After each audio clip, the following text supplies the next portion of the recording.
Bossier City Mayor Low Walker is here. Hey, Mr. Low, how are you this morning? Good morning, Robert and Erin. Thank you for joining us. Number 6 overall in the city. What the heck? Had you in the state? In the state, rather. I'm sorry. Had you anticipated this kind of growth? Well, we knew we were growing because in the last census in 2010, we were growing at 10% and the parish at 19%, and we've permitted so many lots, we knew we were going significantly. But I got an estimate through LSU and cleared through the Secretary of Treasurer that says as of about almost 2 years ago, they estimated our population has grown to 69,000, which, if that is accurate, and I believe it is, that would make us the 6th largest city in the state, and I'm told one of the fastest, if not the fastest of the large cities.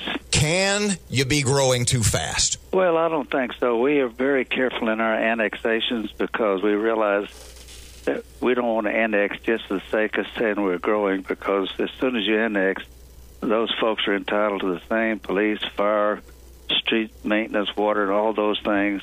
So we don't want to annex and put a burden on the existing citizens just for the sake of saying we're growing. So the growth that we're doing is just people who want to come to the city and to the parish. Is the growth in your mind, or from what the numbers are showing you, is most of the Bossier City growth, is that people moving there? Is it annexation and taking more people in, or both? Well, it's certainly not annexation because, as I explained, we don't have a aggressive policy or program to annex just for the sake of getting bigger, for the reasons that I just explained. But people are just wanting to come here, and business is just wanting to come here, so that accounts for our growth. You also have to deal with that growth, though, Mayor.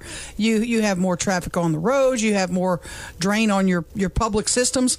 How is Bossier handling the growth in terms of dealing with your infrastructure needs that comes with?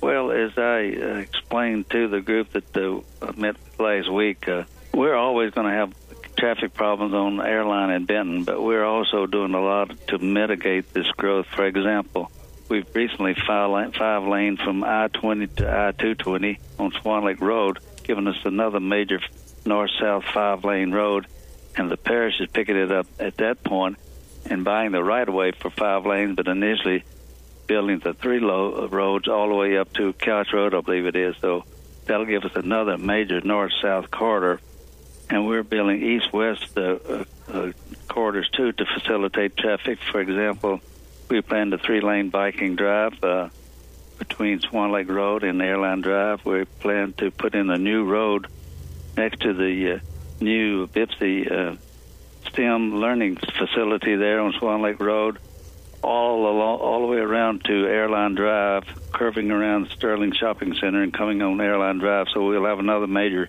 east-west road there. Do you also have to deal with increasing your police, fire department staffs because you have more people to deal with? That's something we have to consider, but we did that several years ago when the casino was coming in, and it turned out we had more people than we really needed. And in fact, we went through a reduction in force about 6 years ago, and we're actually working the city with about 200 people less than we had on the rolls about 6 to 7 years ago, but providing the same quality service. Yes, it is a problem, but our people have risen to the challenge and have done an outstanding job, and it's something we're always going to have to be mindful of.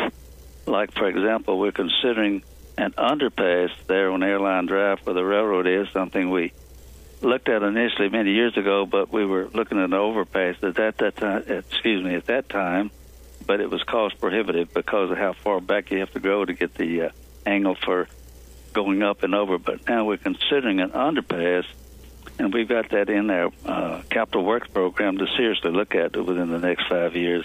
Those sorts of things. We're putting dedicated turn lanes in a lot of places where people wanting to go to Texas, for example, off Airline, there's a dedicated turn lane that they can get out of the traffic flow to get up on the interstate going south. So we're doing a lot of those sorts of things. But we're always going to have a traffic problem in Bossier City because of where we're located with the great 22,000-acre Barksdale Air Force Base on our east side, which we're eternally grateful for. Mm-hmm.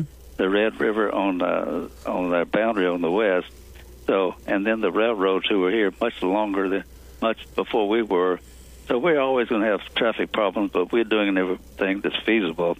to mitigate the traffic flow issue. Mr. Lowe, you said earlier in our conversation, you said people and businesses are flocking to Bossier City.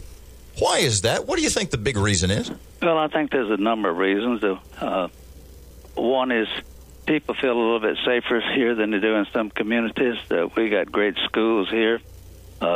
We've got a reputation for being a progressive government, with the city council and I working together hand in foot and working with the parish very cooperatively. And I have never seen an area where the city government and parish government work as well as we do here, and then add to that the cooperation of civic and business leaders and close coordination with Barksdale Air Force Base. We just got a lot of good people doing a lot of good things and not worried about who gets the credit for it.